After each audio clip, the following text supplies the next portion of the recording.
এবার আল্লাহ দেখলেন সৈয়দনা ইব্রাহিমের হৃদয়ের মধ্যে ইসমাইলের জন্য ভালোবাসা বেশি না কম?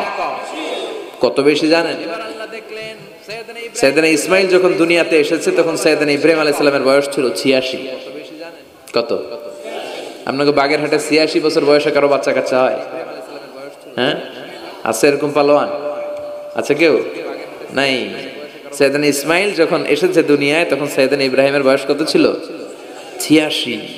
তার মানে 86টা বছর আল্লাহর কাছে কাঁদছে আর দোয়া করছে, আল্লাহ একটা সন্তান দাও দাও দাও, দেয় নাই। 86 বছর বয়সে যে সন্তানটা দিল ওই সন্তানের প্রতি মায়া, দরদ, মোহব্বত, ভালোবাসা বেশি না কম? আল্লাহ দেখতে চাইলেন ওই ছেলের জন্য মায়া বেশি নাকি আল্লাহর জন্য বেশি?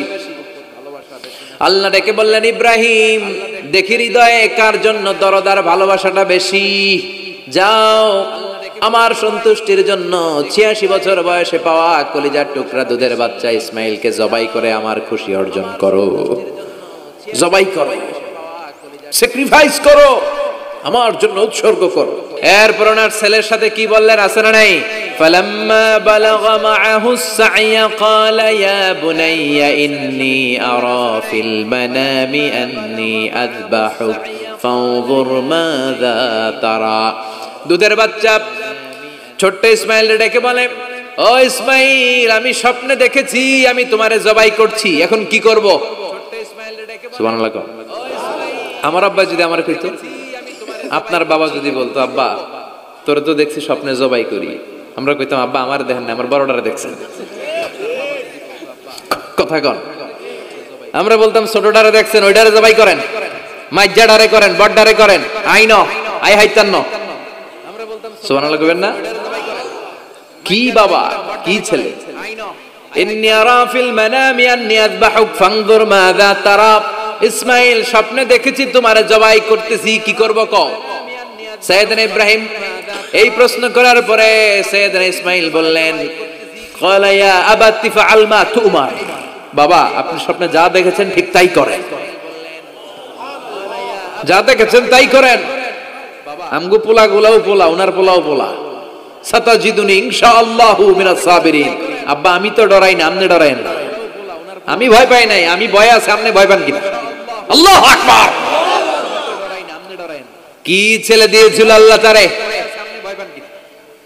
ইফআল মা তুমার সাতাজিদুনি ইনশাআল্লাহু মিনাস সাবিরিন। ও বাবা আপনি ভয় পায়েন না, ইনশাআল্লাহ আপনি আমারে ধৈর্যশীল দেখতে পাবেন, আপনি আমারে ধৈর্যশীল দেখতে পাবেন। তাহলে ছেলের সাথে কি কথা হয়েছে কোরআনে আছে না নাই? বলতে দেরি, ছুরি নিয়ে গলার মধ্যে ছুরি চালাতে 1 সেকেন্ডও দেরি করে নাই। সুবহানাল্লাহ পড়েন। তার মানে এই পরীক্ষায়ও আল্লাহ বললেন, ক্বাদ সাদ্দাকতার রুইয়া ইন্না কাযালিকা নাজজিল মুহসিনিন। ইব্রাহিম ছুরি আর চালায়ও না, ইসমাইলকে মারা আমার উদ্দেশ্য না, তোমার হৃদয়টা দেখা উদ্দেশ্য। এই ইসমাইল মরে গেলে তো সব ঘটনা উলটপালট লেগে যাবে, কারণ আখিরি জামানার পয়গম্বর বিশ্বনবী মুহাম্মদ রাসূলুল্লাহ সাল্লাল্লাহু আলাইহি ওয়াসাল্লাম এই ইসমাইলের বংশে পৃথিবীতে আগমন করবে। চিল্লায় কোন ঠিক কিনা? ইসমাইলকে বাঁচিয়ে রাখা আল্লাহর জন্য ওয়াজিব, আল্লাহ নিজের জন্য এটাকে আবশ্যক করেছেন। সুবহানাল্লাহ পড়েন। কুড ইউ ইমাজিন কি স্যাক্রিফাইস তিনি করেছেন, প্রতিটা পরীক্ষায় পাস। পরীক্ষার ফলাফলে আল্লাহ কি বললেন, তোমার আমি কি বানাইলাম? নেতা। নেতা হওয়া এত সোজা না। লিডারশিপ কোয়ালিটিটা অনেক গুরুত্বপূর্ণ কোয়ালিটি, এটা চাইলেই পাওয়া যায় না। এটা নিজেকে তিলে তিলে পরীক্ষায় উত্তীর্ণ করে কষ্টি পাথর দিয়ে যাচাই বাছাই হওয়ার পরে নিজেকে প্রমাণ করে করে নেতা হতে হয়। চিৎকার করে বলেন ঠিক কিনা? আল্লাহ বললেন, আমি আমার খলিলরে খালি পরীক্ষার উপর পরীক্ষা নিলাম, যারে আল্লাহ ভালোবাসে বেশি তার জীবনে পরীক্ষাও। বিশ্বনবীরে আল্লাহ বুঝাতে চাইলেন, ও আমার নবী আপনার জীবনটা পরীক্ষাময়, এত পরীক্ষা দেখে বিচলিত হওয়ার কিছু নাই, টেনশনে পড়ার কিছু নাই, নিরাশ হওয়ার কিছু নাই। আপনার পিতা ইব্রাহিমকেও এরকম অনেকগুলো আমি পরীক্ষা নিয়েছি, আর প্রতিটা পরীক্ষায় আমার ইব্রাহিম খলিল সফলতার সাথে উত্তীর্ণ হয়েছে। আসাদুন নাসি বালাআন আল আম্বিয়া। এই পৃথিবীতে সবচেয়ে বেশি বালা মুসিবত আর পরীক্ষা আসে নবীদের। কাদের? সুম্মাল আমসাল ফাল আমসাল। এরপরে সিদ্দিকিনদের, শুহাদাদের, সলিহিনদের। ইবতালা আর রাজুলু হাসাবা দীনি। ব্যক্তির দিনদারি যত বেশি তার উপর আল্লাহর পরীক্ষাও।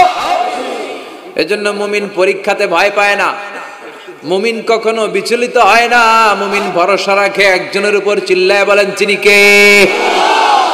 আল্লাহ বললেন পরীক্ষার পর পাহাড় সম পরীক্ষা দিয়ে আমি আমার খলিল ইব্রাহিমকে যাচাই করেছি। একটা পরীক্ষায় ইব্রাহিম ফেল করে নাই, প্রতিটা পরীক্ষায় পাস। এগুলো বলে বলে বিষ্ণুবীর আল্লাহ সান্ত্বনা দিচ্ছেন, নবী ওরা আপনারে গালি দেয় জাদুকর বলে, ওরা আপনারে গালি দেয় গণক বলে, ওরা আপনারে কবি বলে গালি দেয়, ওরা আপনারে পাগল বলে গালি দেয়, একটার পর একটা পরীক্ষায় আপনি জর্জরিত হচ্ছেন। নবী আপনার পিতা ইব্রাহিম তার চেয়েও বেশি পরীক্ষায় পড়েছে। দুনিয়াতে আমরাও যারা পরীক্ষার শিখা, আমরাও সাইয়েদনা ইব্রাহিমের জীবনী থেকে শিক্ষা নেওয়ার দরকার আছে না নাই? গালি আসবে, মন্দ কথা আসবে, বিপদ আসবে, জেল জরিমানা আসবে, ঝুঁকি আসবে। এই ঝুঁকি আর রিস্কের মধ্য দিয়ে কালিমার দাওয়াতের প্রচারের কাজ করতে হবে। চিল্লা এখন ঠিক কিনা? এটাই মুমিনের বৈশিষ্ট্য। ঝুঁকি, বিপদ, পরীক্ষা, বালা, মুসিবত এগুলো মুমিনের লক ছাড়ে না, পিস ছাড়ে না। কারণ মুমিনরে পছন্দ করে কে? মুমিন খুব ভালো করেই জানে বিপদের পরেই বিজয় দান করবে কে। রাত্রি যত গভীর হয় সুবহে সাদিকের সময় কাছে আসতে থাকে, গর্ভবতী নারীর পেটের ব্যথা যত বাড়তে থাকে, নতুন মেহমান দুনিয়ায় আসার সময় ঘনাতে থাকে, তেমনি ইসলামের পক্ষে যারা কথা বলে তাদের উপর বিপদ, ঝুঁকি, অত্যাচার, অনাচার যত বাড়তে থাকে, কালেমার বিজয়ের সময়টাও কাছে আসতে থাকে, কাছে আসতে থাকে। এই নাজরানা আমাদেরকে দিতে হবে। পরীক্ষায় আমাদেরকে সাইয়েদনা ইব্রাহিমের মতো উত্তীর্ণ হতে হবে। জালিমরা বেশি দিন থাকতে পারে না, এটা ইতিহাস সাক্ষী। কথা বলেন? যারা জুলুম করে তাদের জন্য তো সাহায্য নাই, যারা মাজলুম তাদের জন্য সাহায্য। বদরের প্রান্তরে ৩১৩ জন মাত্র দরিদ্র, গরিব, মাজলুম সাহাবী, তাদের জন্য আকাশ থেকে ফেরেশতা দিয়ে নুসরাত সাহায্য করেছে কে? তার মানে মাজলুম আল্লাহর পক্ষে আর জালিমের বিপক্ষে, ঠিক কি না? জালিমের জন্য কোনো সাহায্য নাই, বরং দুনিয়ায় যারা জুলুম করে তাদের ক্ষমতা বেশি দিন থাকে না। ফেরাউন বেশি দিন থাকে নাই, থাকছে? নমরুদ বেশি দিন থাকে নাই, থাকছে? থাকতে পারে না। যারা দুনিয়াতে রক্ত ঝরায় এরা থাকতে পারে না, বরং যাদের রক্ত ঝরে তাদেরকে আল্লাহ বিজয় দিয়ে দেয়। আর যারা রক্ত ঝরায় এদের শেষ রক্ষাও হয় না, এরা জান নিয়ে পালাবার সুযোগ পায় না। কথা বলেন? এজন্য পরীক্ষা আসলে মুমিন ভয় পাবে? মুমিনের হৃদয়ে ভয় আছে কার? চিল্লায় বলেন। আল্লাহর ভয় নিয়ে থাকতে হবে। সাইয়েদনা ইব্রাহিমকে একটার পর একটা পরীক্ষায় আল্লাহ ফেলেছেন, একটার পর একটা পরীক্ষায় আল্লাহ ফেলেছেন, কিন্তু এই পরীক্ষায় তিনি গোল্ডেন এ প্লাস। সুবহানাল্লাহ পড়েন।